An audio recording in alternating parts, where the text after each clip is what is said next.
Bienvenue à Francophone, une communauté francophone en soins critiques.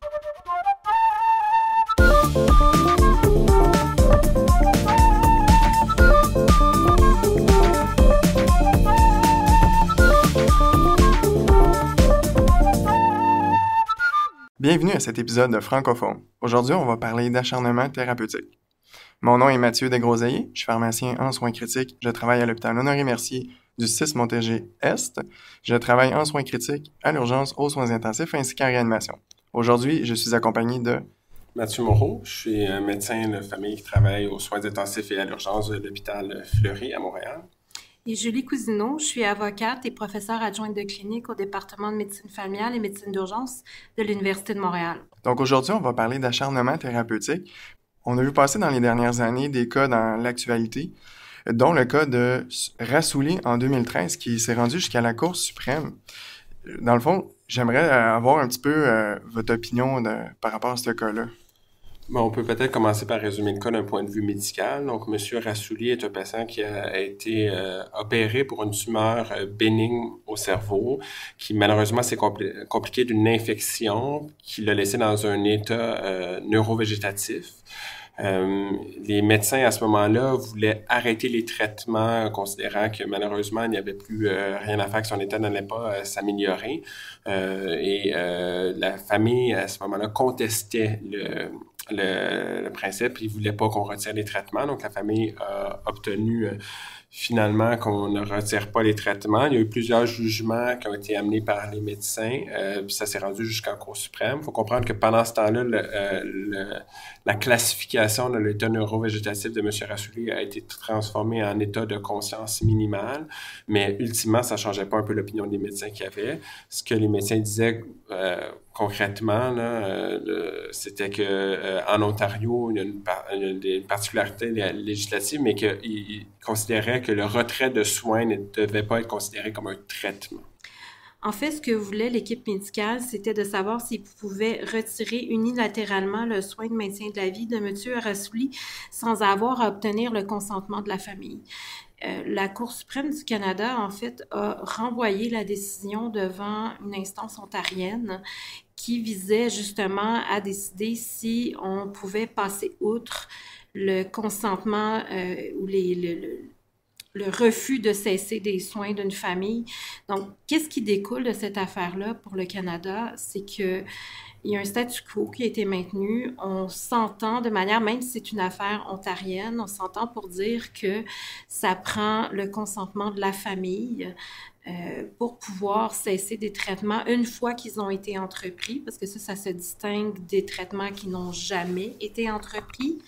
Mais la façon dont ça va se faire pour cesser ces soins, malgré l'exigence de la famille, ça va varier d'une province à l'autre.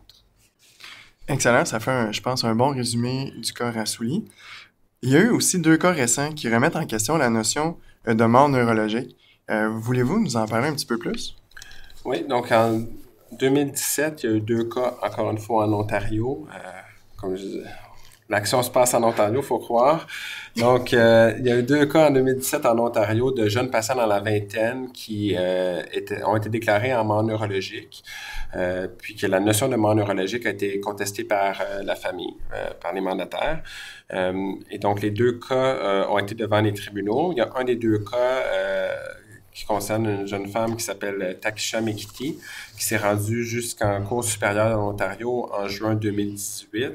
Il y a eu un jugement donc de la Cour supérieure de l'Ontario, puis sans rentrer trop dans le cas, donc Mme Mekiti était une patiente qui a fait une overdose et qui là, ça l'a laissé dans un état de mort neurologique.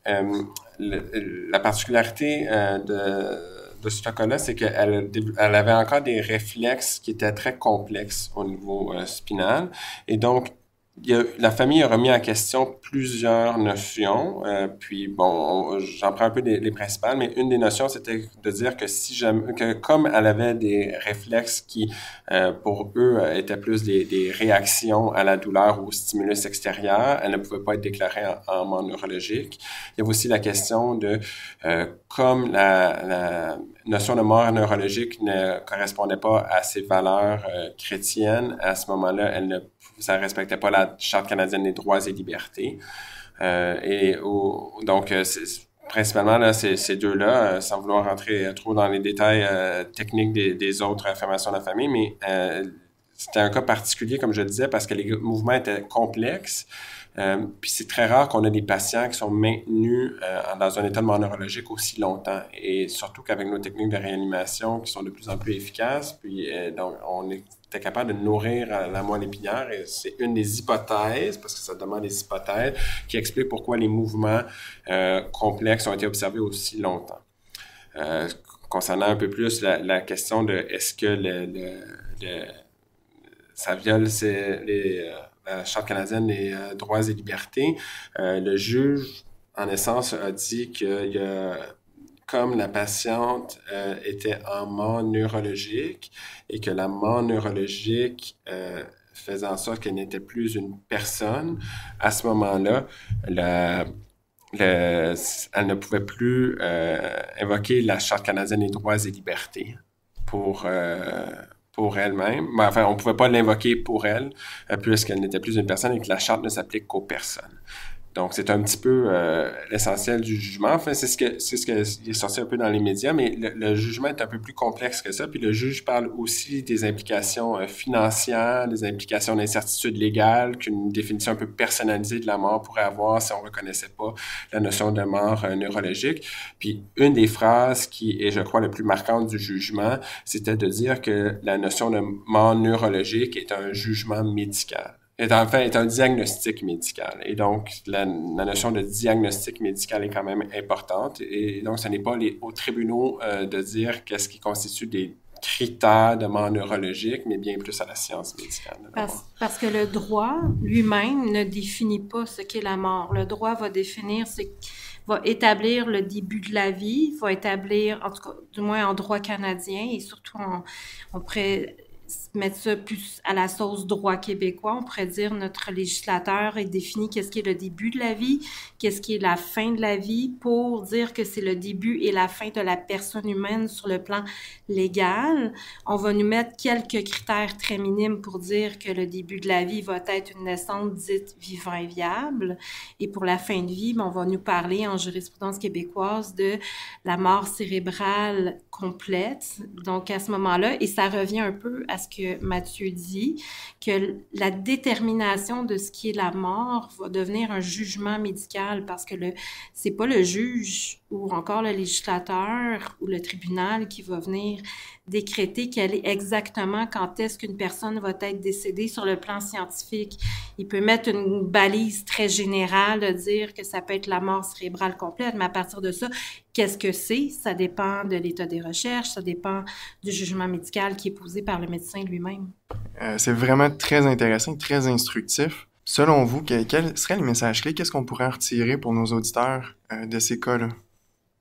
En fait, il y a plusieurs choses qu'on peut retirer. Par exemple, de l'affaire Rassouli par rapport au premier cas dont on a parlé, c'est qu'il ne peut pas y avoir de retrait unilatéral des soins, notamment quand les soins ont été entrepris. Ça va être très différent d'un soin qui n'a jamais été entrepris, qui dépend à ce moment-là du jugement de la personne de décider de l'offrir ou non. Donc, dans l'offre de service qui va être fait par le médecin, mais de cesser un traitement unilatéralement, ça va susciter beaucoup d'angoisse chez la famille. Et à ce moment-là, au-delà de la décision elle-même de décider de se demander si on peut retirer un soin unilatéralement, la question, je pense, qui est importante, c'est de se demander comment on va intervenir auprès de la famille qui demande le maintien de ces soins-là, plutôt que de juste dire « est-ce que je peux y mettre un terme de façon unilatérale ?»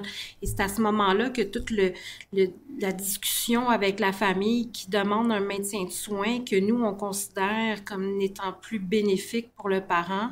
Pour le parent, par exemple, si on est un enfant, tout le processus communicationnel de partenariat avec la famille où on va essayer d'identifier qu'est-ce qui est à l'origine de cette demande-là de maintien des soins, alors que nous, on voudrait y mettre un terme unilatéralement, de faire cette discussion-là va permettre d'aller beaucoup plus loin que juste de se demander si, en fait, on peut cesser unilatéralement le soin.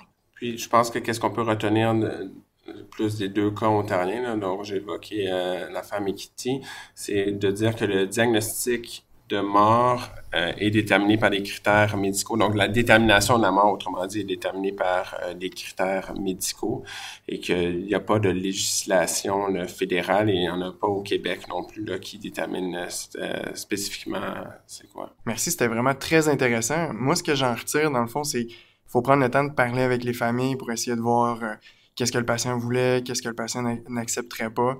Moi, je vous remercie vraiment beaucoup. J'en retire vraiment, encore une fois, que la communication reste essentielle. Merci beaucoup d'être venu. Merci beaucoup de l'invitation. Ça nous a fait plaisir. Merci beaucoup. C'est ce qui termine l'épisode d'aujourd'hui. Merci à vous, chers auditeurs, de nous suivre semaine après semaine dans ce projet de fou. Si vous aimez, merci de partager avec vos amis et collègues qui sont aussi crinqués que vous autres en soins intensifs. Venez poursuivre la conversation avec nous sur Twitter et Facebook et les épisodes sont disponibles sur toutes les plateformes, Apple Podcasts, Google Podcasts, Android, YouTube, Spotify et autres. D'ici le prochain épisode, portez-vous bien. Attention à vous autres. Bye.